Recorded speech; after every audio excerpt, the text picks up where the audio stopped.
Okay. In 1968, I was working for Olivetti Underwood Corporation in Houston. By 1969, I had become the #1 salesman in the United States.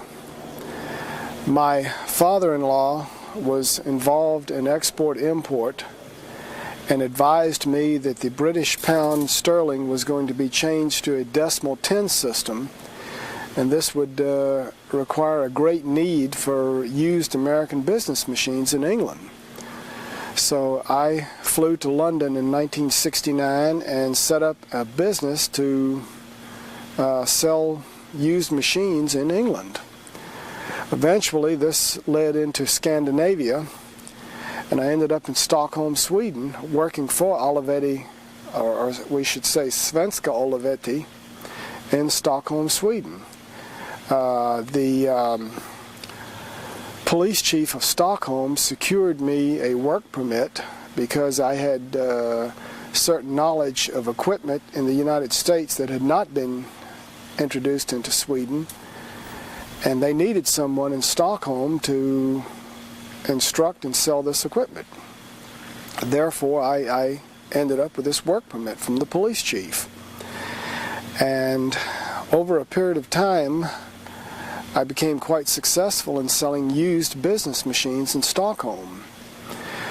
Eventually, the CIA, or someone claiming to be with the CIA, contacted me and explained that much of the equipment was ending up in the hands of the Soviet Union and their satellite countries such as Poland, East Germany, and Czechoslovakia. They asked me to continue to sell my equipment and even helped me acquire certain equipment that they thought would be of some technical value to the Soviet bloc. Basically what this was a reverse sting to identify the people that were buying the equipment, and we were trying to put a trace on the equipment, see where it actually ended up. This went on for about 6 months, and eventually the CIA explained to me that I should leave because many people that were my customers were reporting that I was working for the U.S. government in more or less a reverse sting operation for technology transfer. I closed the office down and moved back to the United States and continued working for Olivetti Underwood Corporation. Then, this was about 1971. In 1972, I had a business going where I was importing motorcycles and motorcycle parts from all over the world, mostly Japan and England and Germany. The shop was broken into and a large part of my inventory was stolen. The Houston police couldn't do anything about it, and they advised me to contact the DEA because they believed that a group of drug dealers had actually stolen the merchandise. So in my conversation with DEA, I agreed to go to work for them in order to catch the people that had stolen the merchandise from my motorcycle shop. Over a period of time, I ended up making introductions to Ron Gospodarek of the Houston office. Ron is now a high official with DEA in Washington, D.C. Many large cases were made in the Houston area. One of the biggest cases was the case against the Greek heroin smuggling operation of Aristotle Onassis. I quickly learned that the DEA was only interested in pursuing this case so far. When it came to infiltrating the top echelons, they quickly dropped the case. Me being a young man, believing in my country, believing that I was doing the right thing, believing that I was helping the people of America stay away from illegal drugs, This really confused and confounded me. And eventually Ron Gospodarek and Gordon White explained to me that the CIA was involved and that there were national security interests and that the case was not going to go any further.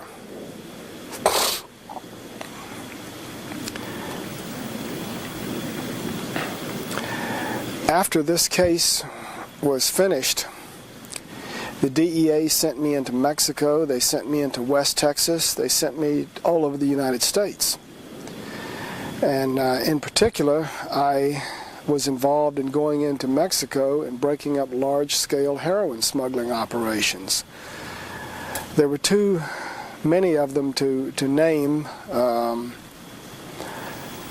None of them were of any great significance, but the significant point is that I was working for the DEA, I was being paid, and I was an undercover agent. At one point, they advised me to become a pilot so that I could infiltrate certain drug gangs better.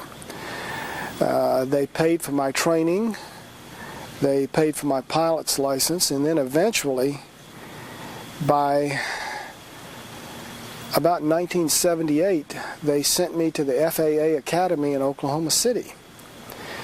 Bill Collar, high-level agent for the DEA, trained me in DEA aircraft how to make soft field and short field landings, and trained me for ocean survival and jungle survival in case I was forced down or had to crash.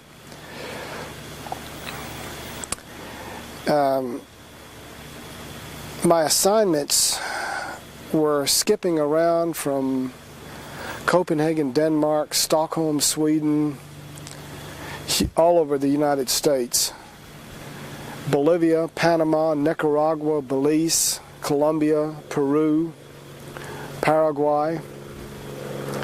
And I don't have enough time in this interview to go into great detail on what I did in each country. But again, the significant point is the DEA was using me in an undercover capacity. Specifically in 1979 in Bolivia, I began to understand the agenda of the CIA. They were there in Bolivia to make sure that the DEA only caught the small people. Sonia Atala, Walter Atala, Roberto Suarez organization, which was the largest cocaine smuggling organization in the world at that time, supplied the Cali and the Medellin cartel and the CIA with their cocaine. My job was to notify all of the large-scale Bolivian smugglers that were working for CIA on impending arrest and drug bust in Bolivia, so as that the higher echelons would not be arrested. In particular, the Roberto Suarez organization was a protected organization. I was advised about Mike Levine, operating out of Buenos Aires as the station chief for DEA.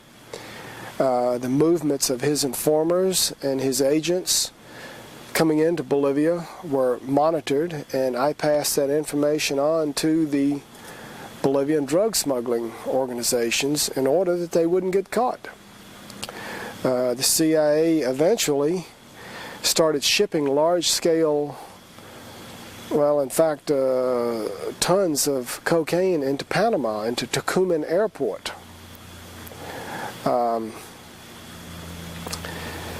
They were flying LAB marked 727s and 707s, and they would pull into a warehouse district on the backside of Tucumán Airport where they'd be protected by the Panamanian Defense Forces when they used forklifts to unload pallets of cocaine and placed into Sonia Atala's warehouse. Sonia Atala also had another company on the Atlantic side of Panama in the Colón Free Trade Zone. These companies more or less served to, they were really a front to ship radios and TVs, mostly Hitachi, that was the brand that they were using, back to Bolivia and to Paraguay. However, the real purpose of the company was to bring cocaine into Panama for distribution by the Mossad and by the CIA. This cocaine was flown into Nicaragua, into Belize. The planes were refueled there, and then it was flown into the United States. Now, it was probably flown into other locations, but the only two locations that I know about for refueling cocaine flights were in Nicaragua and in Belize. Now then, arms were also put in these warehouses. The Israeli Mossad seized a lot of arms in Lebanon. These arms were shipped into Panama, put into this warehouse and other warehouses, and then they were flown into the Contras in Nicaragua by pilots. Several of the pilots that I knew were Floyd Carlton, Cesar Rodriguez, Enrique Pretelt, Daniel Miranda, and there were several other pilots in Panama that may or may not have known they were ultimately doing the CIA's bidding for them by flying drugs and arms.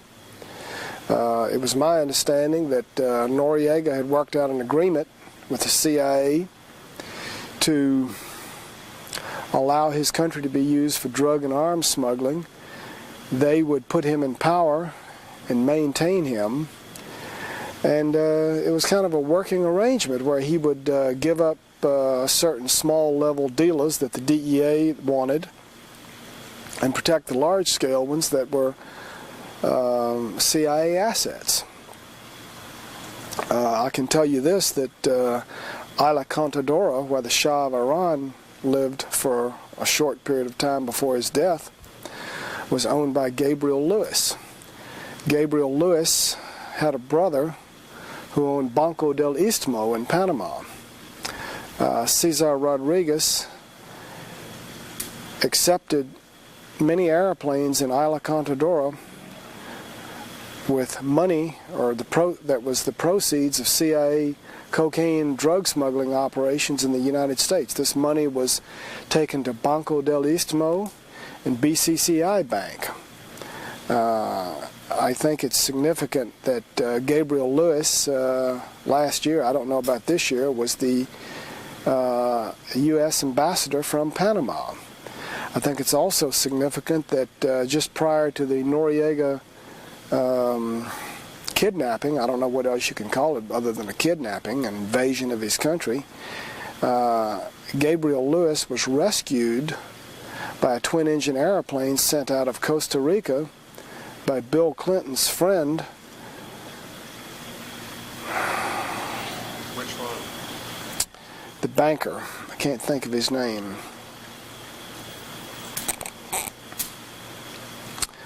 I'll come back to it later. I can't think of the banker's name, but it's also significant that I had flown money out of Arkansas and eastern Arkansas, just west of Memphis, and near a little town called Mariana. I had also, it's near Forest City. I had flown arms and money out of this area into Belize and Nicaragua and Panama. And at one instance, I picked up a load of cocaine out of this warehouse in Panama and flew it on a plane that was provided to me by the DEA out of Panama, and I flew it into this airstrip. A DEA agent out of Memphis met me. The airport was protected by an Arkansas State police officer, and I must admit, I don't know what happened to the cocaine. I was not involved in selling it in the United States. My job was to get it delivered from Panama and to stop and have it refueled in Belize.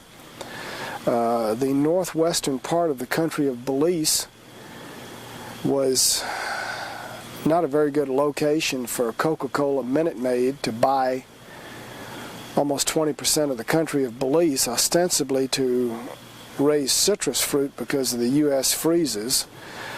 But anyway, this land was bought. It had no outlet to the sea. This land was used for airstrips for refueling arms and drug flights, and it was also used to train Contras. And when this load of cocaine I flew out of Panama came into Belize, people that I believe were CIA assets refueled me. Also, when I flew arms out of Louisiana and Texas and Arkansas, I would land in Belize in the northwestern part and either continue on after being refueled or give the plane over to another pilot. What types of planes? I was flying mostly Piper Senecas, Piper Aztecs, Cessna 310s, Cessna 210s, Cessna 206, Piper Navajos.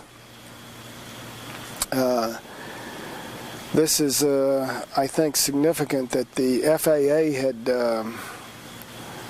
and the DEA had spent money on me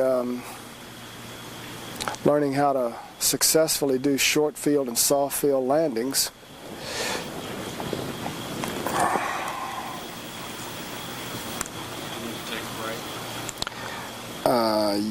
Let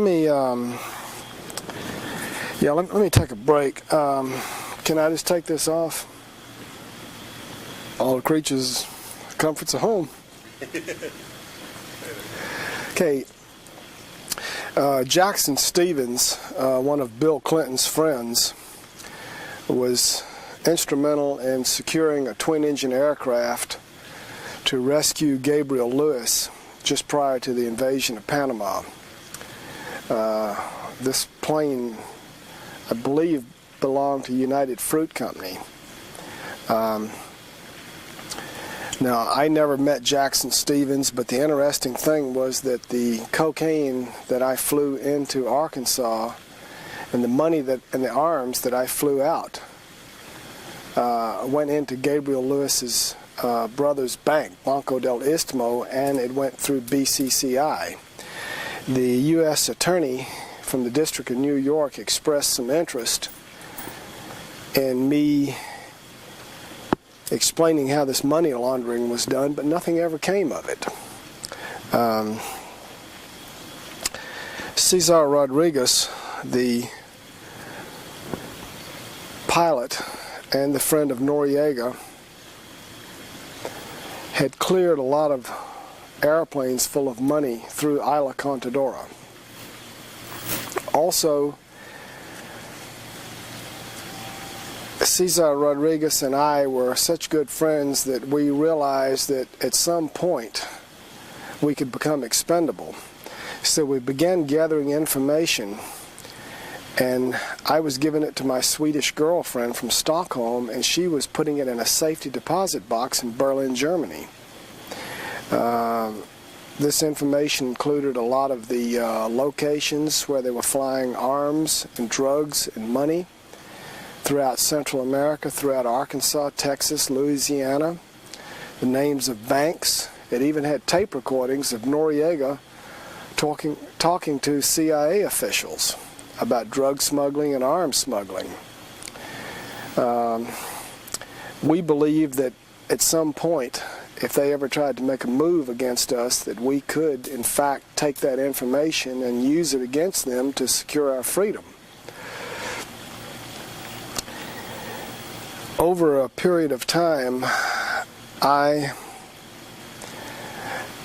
began to wonder what the real agenda of the United States government was. At first, I believed that there was a war on drugs, that they were trying to stop drugs and protect the people. Then the next excuse was, well, we need to defeat the communists.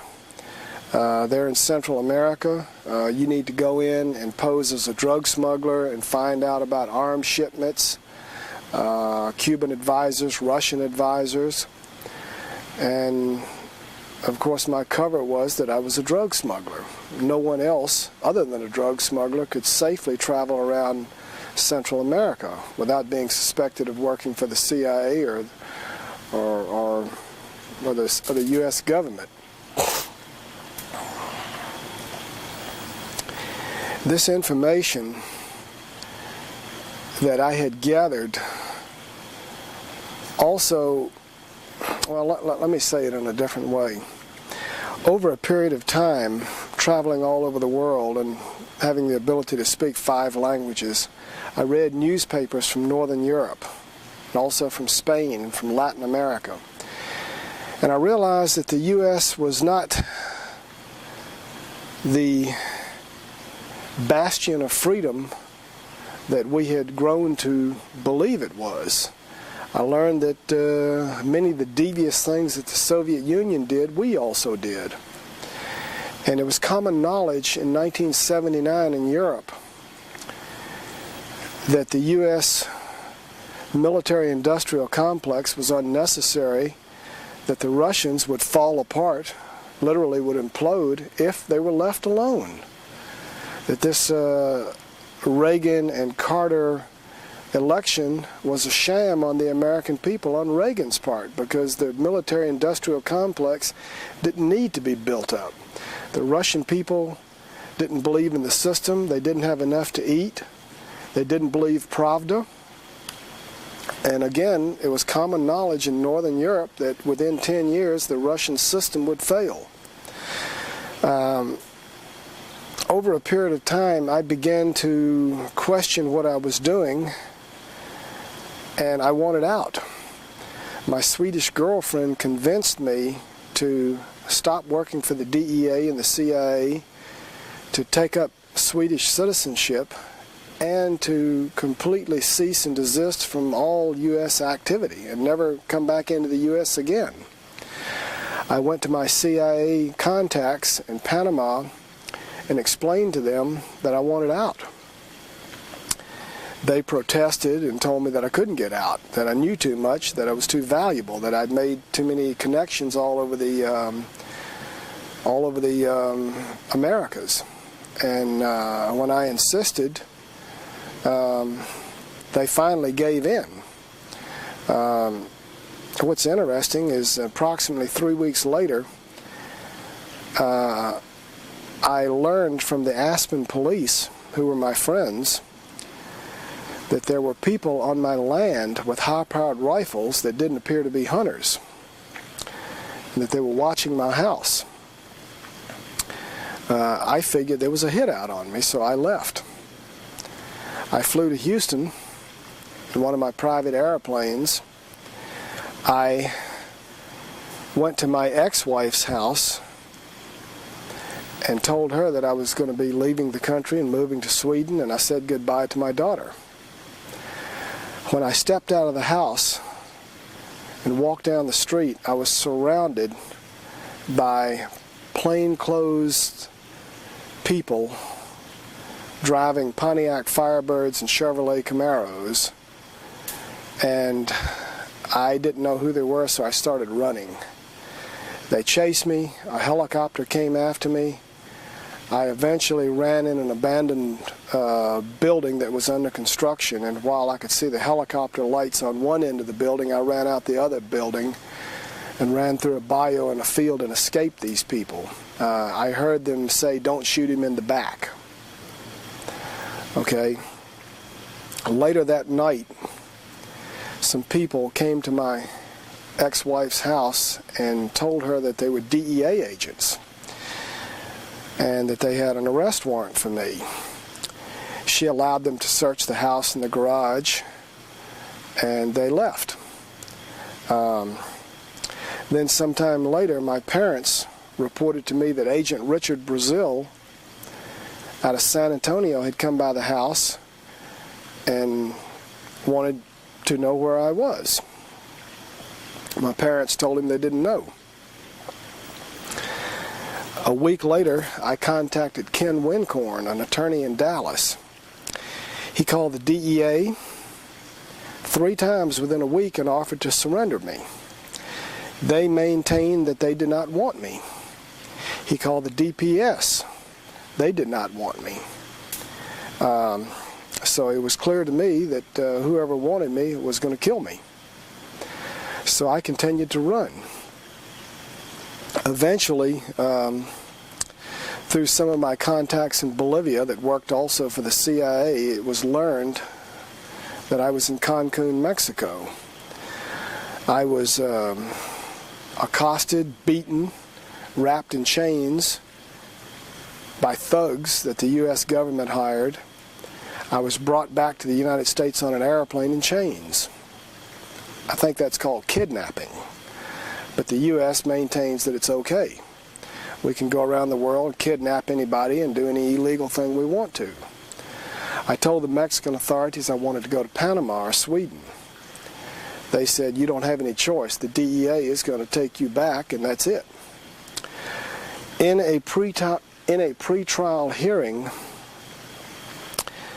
Agent Richard Brazil admitted on the stand under oath that he had purposely kept all of the information out of the DEA computer because he knew that I had very high-level connections in the DEA, and that he was afraid that I would learn about the case against me. Eventually, I learned that other DEA officials had also been arrested, and that other CIA contacts that I had flown drugs and arms with and money had been murdered. While I was awaiting trial in San Antonio, the prison chaplain by the name of Crook, it's an interesting name for a prison chaplain, but he was a nice enough fellow. He came to me and told me that I had to go to the chapel, that he had some bad news.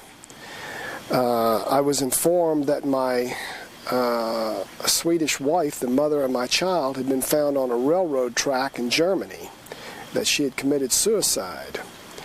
I didn't believe it for a minute, but that was what he told me.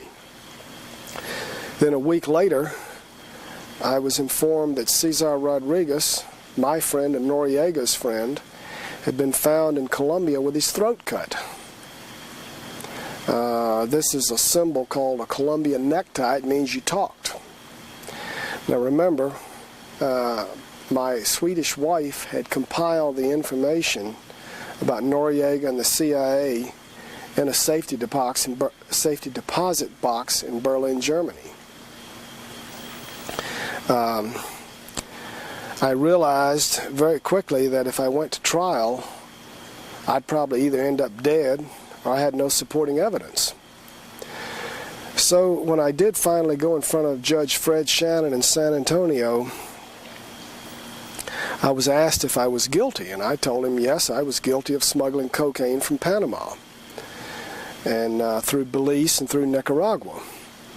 And then he asked if I was pleading guilty for any other reason. Was there a deal made? Was there a promise? Were there any threats? And I said, well, I don't think there's any deals, and there's probably no promises other than I'm not supposed to get more than 15 years, but actually I do not want to go to trial and embarrass the U.S. government and the DEA and the CIA because I'm afraid I'll end up dead like my former colleague, Sante Barrio, who was murdered with a poisoned peanut butter sandwich in the Bexar County Jail. Nothing was done about it, and I'm afraid that the same fate would fall on me if I tried to embarrass the U.S. government by explaining what I was doing while working for the government. The judge was quite shocked and asked my attorney, one of my attorneys, Tex McConaughey, to prove that I was working for the government.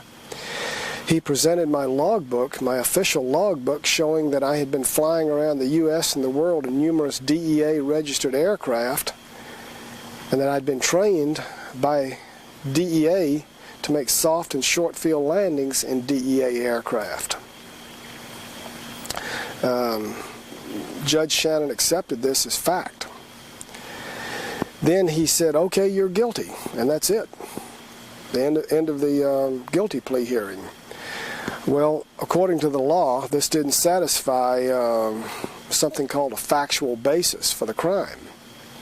It was my belief that Judge Shannon knew that something crooked was going on. He didn't want to be a part of it. This is my educated guess. Because approximately 30 days after sentencing me, he quit. The man was in his 40s and appeared to be in very good health to me, and went to work in a private law firm. Now, I've never talked to the judge. I don't know exactly what went on, but you can conclude for yourself from the facts what may have happened. I later tried to call the press in. I was written up in the newspaper, and the newspaperman said that there was obviously some sort of a cover-up because there was a lot of whispering in front of the bench out of the earshot of the public. Now, the Sixth Amendment says you're supposed to have a speedy and a public trial. When I attempted to talk to the press, I was moved around from prison to prison. Finally, when the press found me and were making attempts to come in and see me, the warden at Bastrop Prison and the captain came to me and told me that there was a murder contract out on me and that I had to go to the hole. That's solitary confinement for my own protection. The warden explained to me that he had a career and he didn't know what I'd done or who I was involved with, but he wasn't going to lose one of his prisoners and have his career ruined.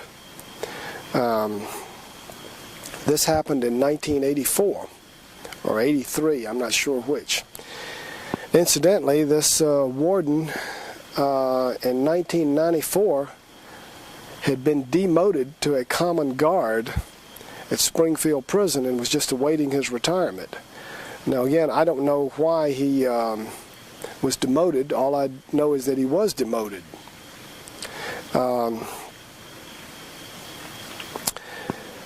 Later,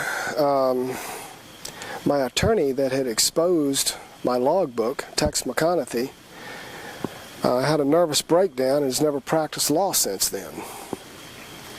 I don't know why he had the nervous breakdown. All I know is the facts that he did have one, and he has not practiced law. Incidentally, I stayed in the hole for 90 days, and then I was let out of the hole and went back in front of a different judge, Hippolito Garcia, and I was offered a chance to have a new trial or plead guilty. Having no information, having my family threatened with murder, having my body put in a hole for 90 days, I decided that the best thing to do would be plead guilty a second time and not make any waves. When you're not allowed to make bond, when all your documents, all your information is destroyed, and when your life's on the line, you don't put up a very good fight in court.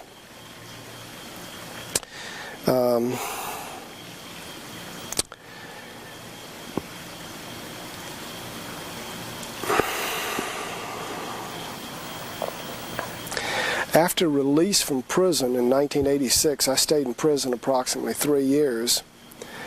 I was coming up on my 5-year date of being out of prison without being arrested.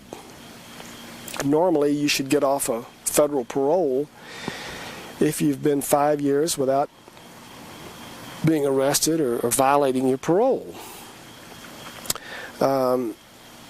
Because of my criminal record, I was unable to secure meaningful employment, so I was washing airplanes as a living. I phoned my parole officer, a Mrs. Barron out of Arlington, and told her secretary that I was going to Austin. Her secretary advised me to come in and get a permit. I was remiss, and I didn't go in and get the permit. I went to Austin anyway. While down there and while washing planes, I was approached by Robert Nestor for the Department of Public Safety air smuggling detail. Since he had been protecting me on my arms and drugs flights from the early 80s, I knew him well. And in fact, I was planning on going into the Noriega trial and explaining to the jury about the cocaine, drug smuggling, arms smuggling operation out of Panama and Bolivia and Nicaragua into Texas, and how Nesterov was protecting these drug flights. So, to make a long story short, Nesterov and his friends showed up, arrested me and two other gentlemen. I'm sorry, Nesterov and his fellow DPS officers took me to jail along with two other men without arresting us. They searched the plane, they searched several cars, they searched several houses, and the next morning they returned to jail and said, "Let them go. We can't find any laws they've broken." So I started to walk out of jail, and they said, "No, hold this guy because we're going to get his parole violated for being in Austin without a permission from his parole officer." I told these DPS officers, including Nesterov, that that was not their job, that it was my understanding that if there was a violation, I'd deal with my parole officer. And since they didn't have an arrest warrant, that I'd just leave and go back to Dallas and talk to my parole officer. Well, they didn't like that idea, so they put me in jail, again without arresting me. They held me until the next day, and then they did get an arrest warrant. It's kind of, I think it's called getting the cart before the horse. Then, 90 days later, they took me into the back room of Bastrop Prison near Austin without an attorney, without the public being present, and I was charged with being out of bounds, and I pled guilty to being out of bounds because I technically did not get the written permit, even though the parole officer knew where I was. The penalty for this was 60 days. When I left the room, I kind of felt that these parole commissioners were up to something. 5 minutes later, when I came back, they told me they had made up an additional charge of smuggling drugs in a conspiracy utilizing my flying ability, and that this activity was similar to my previous activity, and instead of 60 days with good time, I should get 20 months with no good time. I protested that, and I have it on tape, that Nesterov was a liar, a drug smuggler, and that he was getting to me to keep me from testifying in the Noriega trial. They said that that didn't matter to them. Later, I appealed this conviction, and I asked for the specific drug that I was smuggling, the country I was smuggling it from, to, and through. I asked for the names of the co-conspirators. I asked for the specific airplane, and I wanted to know when I did it. The parole commission said that my conviction was affirmed because I failed to convince them in my appeal that I was not doing what I was accused of. Now, I'm not a rocket scientist, but this seemed like to me it was an Orwellian thought crime. I don't know what else it could be. At this point, I wrote a lot of information about the drug and arms flights that I had made and that I knew about, and about the political involvement of CIA and Noriega in drug smuggling, the Bolivian Paraguayan connection.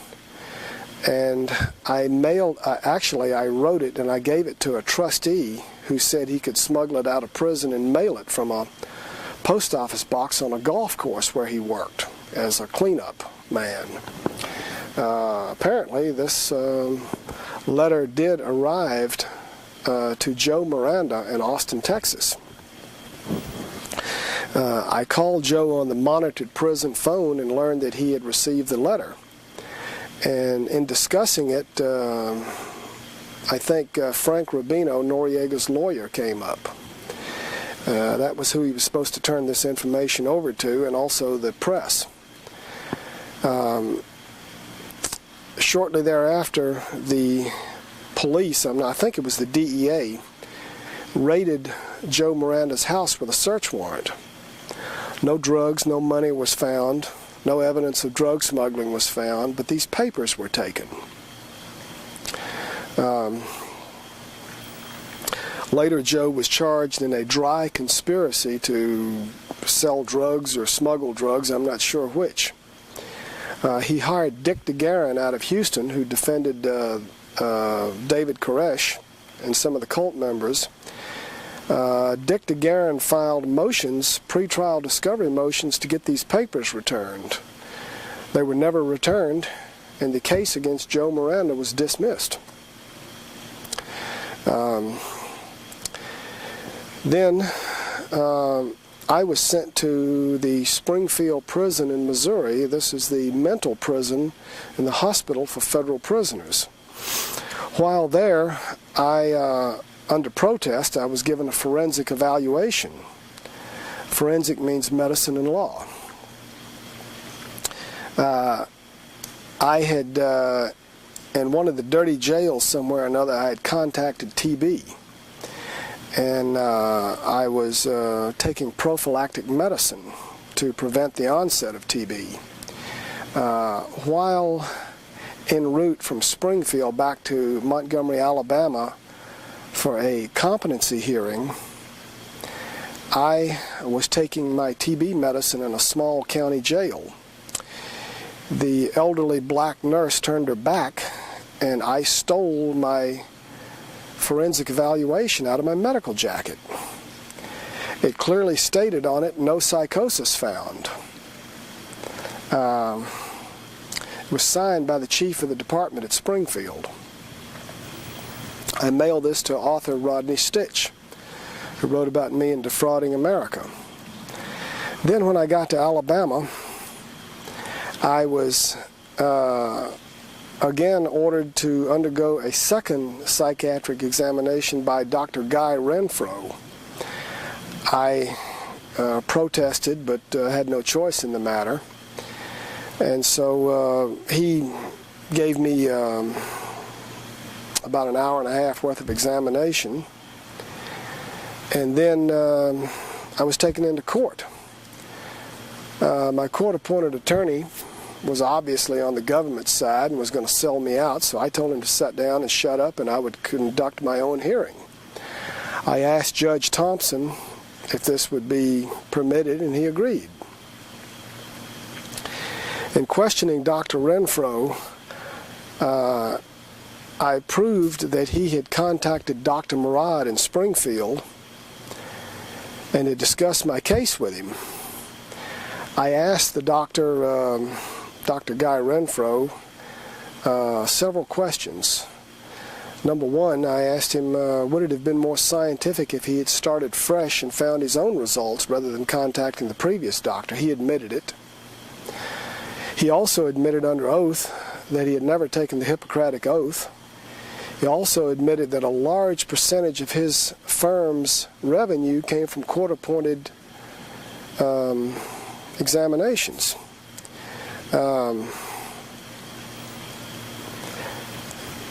I thought that I had done a good job. Everyone else in the court thought I had done a good job, and I don't think there was anyone in attendance who really believed that I was insane. However, Judge Thompson agreed with both the psychiatrists that I was insane and sent me back to Springfield for a 120-day restoration to competency. During this time, I made it known to Judge Thompson that someone was committing fraud in his court, that I had a copy, that I had the original forensic evaluation showing that no psychosis was found. This didn't seem to impress the judge, and so he again committed me to a second 120-day observation. At this point, the psychiatrist or psychologist said that they couldn't cure me, that I was hopelessly insane and could never go to trial. So they were going to take me back to court and dismiss this case due to the fact that I was insane and couldn't assist my attorney. I think they were worried about what I'd say in court and that no one would really believe the government. So they decided instead to keep me in Springfield and just do everything by mail rather than have me go back to court. I was given a dangerousness hearing by a committee of quacks at Springfield to determine if I was a danger to society, if I might injure someone or property or myself if I were released. And the only truth came out that I agree with from this whole thing, that I was no danger. So I passed the dangerousness hearing. Then, rather than dismiss it due to incompetency or insanity, Judge Thompson dismissed it in the interest of justice. I believe this is the only escape from a federal prison that has ever resulted in a dismissal in the interest of justice.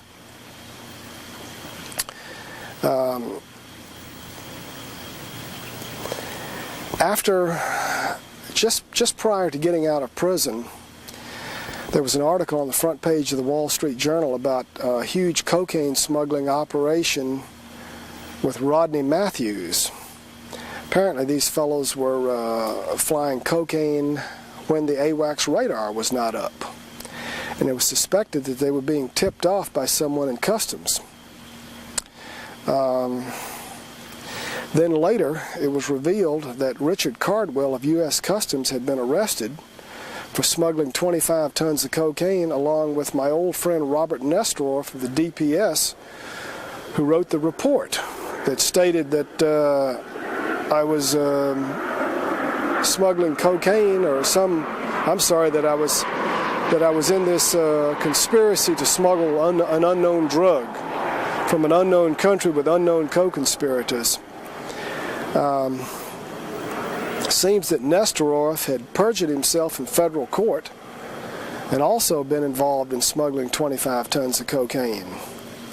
I brought this to the attention of the U.S. Parole Commission in the form of an appeal, explaining that I thought that I should have a new hearing based on the fact that I had never been arrested and that Nestoroff was now being charged with this horrible crime of 25 tons of cocaine, perjury in federal court, and subverting the AWACS radar plane, and that the pilot, Rodney Matthews, was claiming that it was a CIA cocaine smuggling operation. Well, the Parole Commission, in their infinite wisdom, decided that I deserve no new hearing. Basically, it sounds like to me, Nestoroff lies and they swear by it. I don't know what else you can call it. So currently I'm under federal parole. I can't travel out of the Northern District of Texas. I have to submit all of these reports about my purchases of anything over $500, and I have to submit myself to the scrutiny of the parole officer.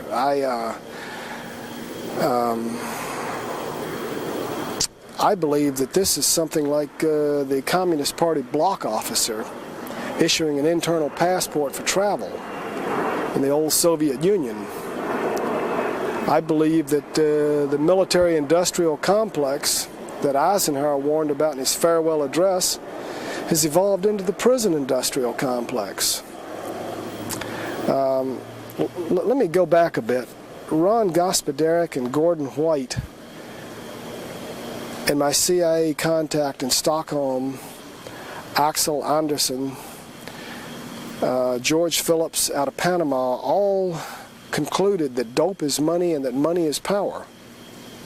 And they really didn't care if the American public took dope. In fact, they encouraged it for certain people because it kept them pacified and kept them from revolting, especially poor people in ghettos that are disadvantaged. The thing that concerned them was that the wrong people would make money off of it. And if any money was to be made, the U.S. government was going to make the money and control it. I, at one time, believed that the cocaine that I smuggled into the United States would be sold to buy arms. The arms would be used to defeat the Sandinistas. As I stated earlier, I had reported on Cuban and Soviet advisors, as well as Soviet military equipment in Nicaragua. While I was moving around as a drug dealer, I encountered a lot of Soviet arms. This I reported to the CIA. In one instance, a village where I had been buying drugs was literally leveled, and everybody in the village was killed because they had a large supply of Sandinista sympathizers, Cuban advisors, and Soviet military equipment. I felt that I was doing a service for my country. I thought that I was a patriot. I thought I was doing the right thing. Again, after reading the Northern European newspapers, the Latin American newspapers, and talking to my Swedish girlfriend, I realized the U.S. really wasn't very different from the Soviet Union. And there was a lot more than just pretending to smuggle drugs to pay for arms. Incidentally, the Boland Amendment prohibited the arms from being smuggled into Nicaragua to the Contras. But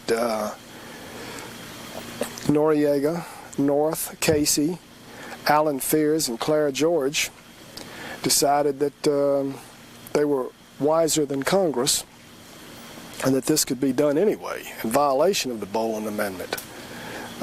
Some of the tapes that Cesar Rodriguez and I had compiled involved conversations and arms shipments, a lot of information about arms and drugs and money laundering.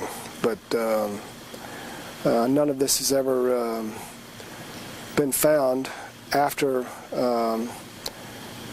my Swedish wife was found on a railroad track, and Cesar was found in Colombia with his throat cut and his tongue stuck out. When I did get out of prison in '86, I called my mother-in-law in Sweden and tried to get some information, tried to see my child. She was not very happy with me, and she informed me that I had caused the death of her daughter. And in a roundabout way, she was right. She did explain to me that she had gotten the information out of the safe deposit box in Berlin, was going to give it to the press in East Berlin, and was going to fly back to Stockholm that night on a flight, and she told her mother not to feed the baby because her breast hurt. She wanted the baby hungry when she got home. The next morning, she was informed that her daughter committed suicide on a railroad track. I wasn't there. I don't know what happened. I don't know the whole story, but I think the people can figure it out for themselves. One other thing I'd like to mention is at one point I had gone into Paraguay with a very beautiful Bolivian girl that was Miss Bolivia as my date. This was in August. This is their coolest month in Asuncion, and they have a lot of Germans, a lot of people from all over the world that come in there for a festival. And at this festival, the president's son, Alfredo Stroessner's son, wanted to dance with this girl. She explained that it would be rude for her to leave the table by herself because she'd come with an escort, so I was invited to President Stroessner's table so that his son could romance my date. There I met Anastasio Somoza, the deposed dictator of Nicaragua. We exchanged small talk, and then sometime later I realized that the people of Paraguay, at the airport especially, thought that I must be somebody important, and that my gas tank in my airplane was filled free, my airplane was washed, and people sought my opinion on matters of which I knew nothing. In Latin America, if you know someone important, you're a desirable guest, and they would like to make your acquaintance. I reported this back to Cesar Rodriguez in Panama. he then offered me $1 million to take a high-powered rifle and assassinate Anastasio Somoza. I reported this to the CIA. They doubled the guard on Somoza, and I played along with Caesar, telling him that I would try to do it. Eventually, I told him that I just couldn't get close enough, and I just couldn't do it to get somebody else. This was just to buy time. While I was in Panama, I read in the newspaper that some people had taken a bazooka and blown the top off of his Mercedes-Benz in a well-placed shot, and then come in and machine gun the inside of the car. I don't know who did it. I've heard that some people out of Buenos Aires did it. I didn't have anything to do with it, but anyway, the point I try to make is that Cesar Rodriguez was moving in circles where he had information, and if he was involved in something that big and to get that much money, he had pretty good connections. And a lot of this information was what we had compiled and put in the safety deposit box in Berlin. I could tell story after story about arms flights, drug flights, people that I've seen killed. David Smith was a good friend of mine and a pilot. He was from the United States. He flew arms, he flew drugs. I saw him land in northwest Belize after delivering a load of arms to the Contras in Nicaragua. At about 1,000 feet, I observed a CIA agent pull out a .45 and shoot him and drag his body into the jungle. They told me that he had done something that he shouldn't have done and that I had nothing to worry about as long as I played the game with them. I never knew what David did. I just knew he was never seen or heard from again. And I mean, something like this was quite common. I think the biggest mistake I ever made was believing in the United States, believing in the integrity of the government, and believing my handlers. I was a naive young man coming out of Richmond, Virginia. I believed in my country. I was against drugs. I've never been a drug user, although I've smoked marijuana, and in several instances I had to use cocaine in order to make myself believable, or I would have been killed. When you're undercover, you do what you can do to survive. But I've never been a drug user. I've never been a person to drink or smoke. I believe in living a clean life. I did believe in the U.S., but I don't believe in it anymore. I think that we've got a government of criminals. I think the courts are corrupt. I think they'll accept perjury. Incidentally, the transcripts in many instances were changed. The courts are so corrupt that if you get something on the record that they don't like, they'll go in and change it. Basically, might makes right. And the law is whatever they say it is. I think that this country was founded to get away from such laws that the English imposed on us. I thought we'd had enough of the British Court of the Star Chamber, the Spanish Inquisition, and the French Lettre de Cachet. But I think history is repeating itself. And until the law has some integrity, then the country has no integrity. And until the entire society is exposed to the same,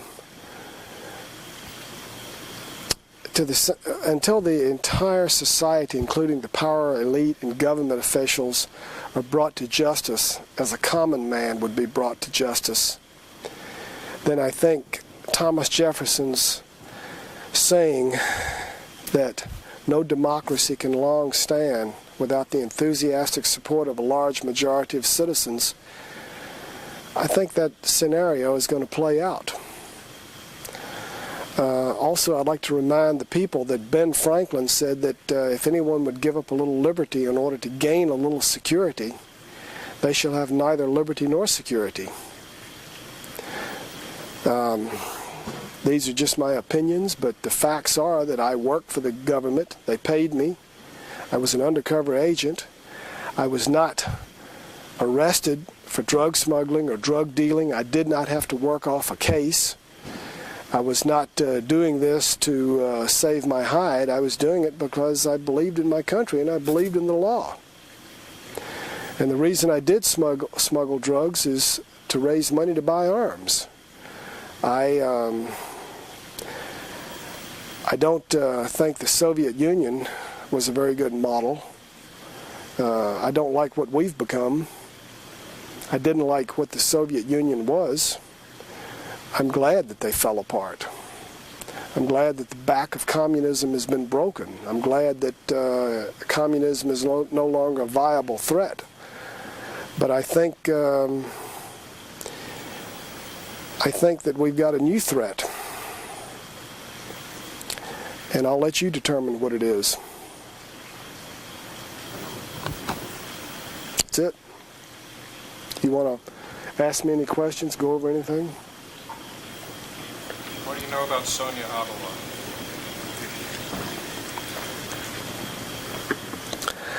Sonia Atala and Walter Atala were working with the Roberto Suarez organization. They were supplying the Medellin and the Cali cartel with cocaine and the CIA. In Bolivia, the police would hang around the airport and catch hippies trying to smuggle an ounce out hidden in their boot or in their underwear.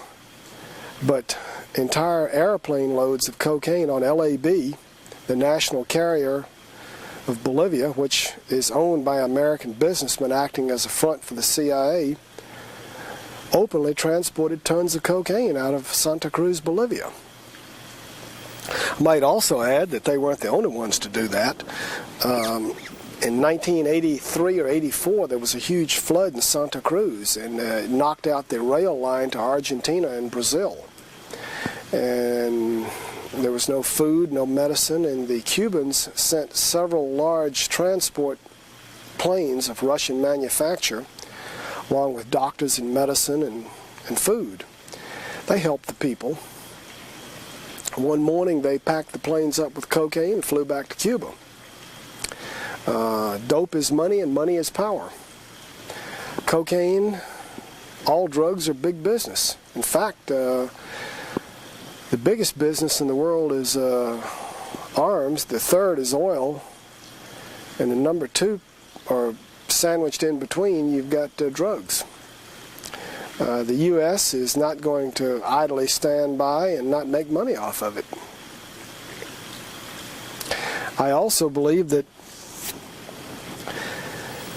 well, let me say this. Tacitus in ancient Rome said that the more corrupt the empire, the more numerous the laws. I believe that the war on drugs and many other laws are there so that people will violate them, then get put into the prison industrial complex. Then the government can have them under parole or probation, have control of them, and destroy the Constitution. That's the agenda, that's the purpose. They really don't want to stop people from using drugs. They just want to destroy the Constitution and get everybody under control. And they want to pacify the people that might revolt. Poor people, as I understand it, about the only pleasure they may have is drugs. Now, I'm not a drug user, and I don't advocate using drugs, but I think that if someone has no hope because they can't get a job, because they can't get an education, because they've been disenfranchised, because they can't participate in society, maybe the only good times they have are drugs. I don't know. I've been told this. I think it's possible. I think that alternatives to locking people up for drugs should be explored. I think that if a person is a drug abuser, the worst thing you can do is give him to a policeman. I think the most expensive thing is to give him to a policeman. And if I could vote, or if I had any say in the matter, I think a physician could handle it a lot better than a policeman.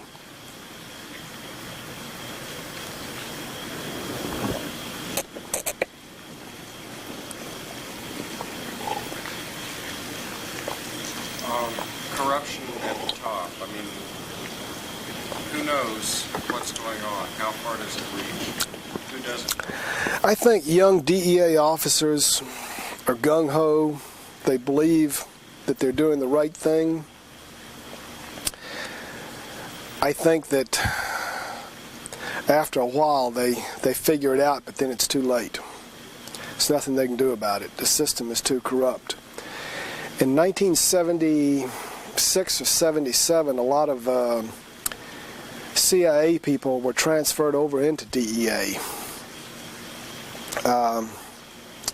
I think the DeFeo report showed at one time that there was some sort of a plan where the CIA could control the DEA for economic and political reasons. I don't know what's in the report, but I think it's worth looking at.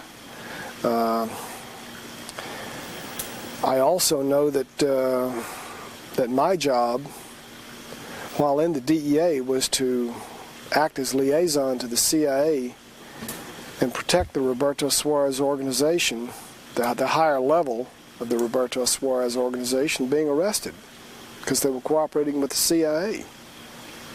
Again, they caught the little guys, but none of the big guys. Causing you any problems? Michael Levine was sending his informers into Bolivia, into Paraguay. I believe that from the information I had that Michael Levine was trying to arrest them. The CIA didn't want them arrested, and I warned people several times that his informers were trying to catch them, and they took evasive action. I was doing my job. So was Michael. Apparently he was.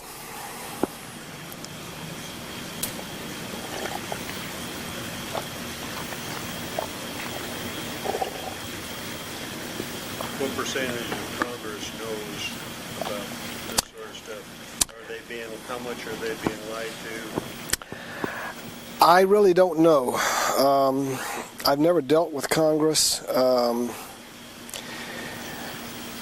I really wouldn't want to venture an opinion over what percentage of them know. I think that most educated people in the United States that want to be informed should be able to figure it out. I don't think it takes a rocket scientist to figure it out. I think that many American citizens are like ostriches. They put their head in the sand and let the world go by.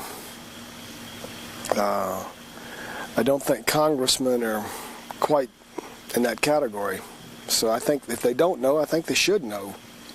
But they're probably making a lot of money off of it. It also, it's a very divisive issue. It allows the politicians to get on the bandstand and rant and rave and marginalize public opinion against a certain group of people. It gets votes, and I'm sorry to say this, I think the American public is poorly informed, and I'm afraid that the average American is not very well educated as compared to the rest of the world, and I think the power elite want it that way. Uneducated people that are working too hard, that don't have enough time to do anything, can be easily manipulated. Can be easily manipulated. So busy trying to make a living, they don't have time. Most people are so busy trying to make it that they don't have time, and then the other people that know about the situation are making money off of it.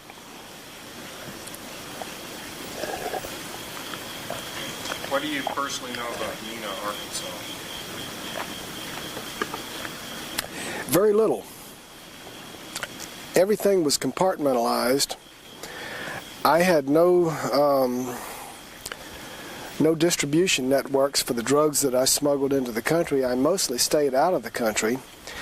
The only thing I can say is that the load of cocaine that I flew into Marianna, Arkansas, was taken by another pilot in a westerly direction. He had about 3 hours worth of fuel on the plane. They didn't refuel the plane, or they refueled it enough for about 3 hours. I was almost out of fuel when I landed in Marianna, and they put about 30 gallons of gas on the plane, so that would have been approximately 3 hours. It could have gone to Mena, it could have gone anywhere. I have heard a lot about Mena, but I don't want to come out and talk about something that I was not involved in and that I don't have personal knowledge about. I can tell you this, I flew a load of cocaine into Addison Airport, right into the DEA hangar. Again, I didn't sell any of the cocaine. I don't know what happened to it. I can tell you that I flew arms into Bluefields, Nicaragua, south of Bonanza. I refueled in Northwest Belize. I refueled in Santa Elena, Santa Elena, Costa Rica. I did these things. I know about them, but I did not fly any loads into Mena. And I think it would be wrong for me to act as an expert on Mena when I really only have secondhand information about it. I do know that there was a DEA paint shop and a repair facility in Mena. I know that when I worked out of Addison Airport in the early 80s, Addison was a very secure facility. I know that they once in a while flew their aircraft up to Mena. I didn't fly into Mena, but some of the other pilots flew aircraft up to Mena. I did work with some pilots that worked with Barry Seal. Let's see, this guy's name, I can't think of the pilot's name, but I worked with several pilots out of Belize and Panama that were running with Barry Seal. And I had seen Barry Seal in Panama talking to Floyd Carlton and Cesar Rodriguez. And there was no mistaking Barry Seal. He weighed almost 300 pounds. And after I saw pictures of him after his death, I realized that it was the same Barry Seal I'd seen in Panama at Punta Patia Airport. I think we better, you're going to lose your equipment. I'll do this again for you. If you want to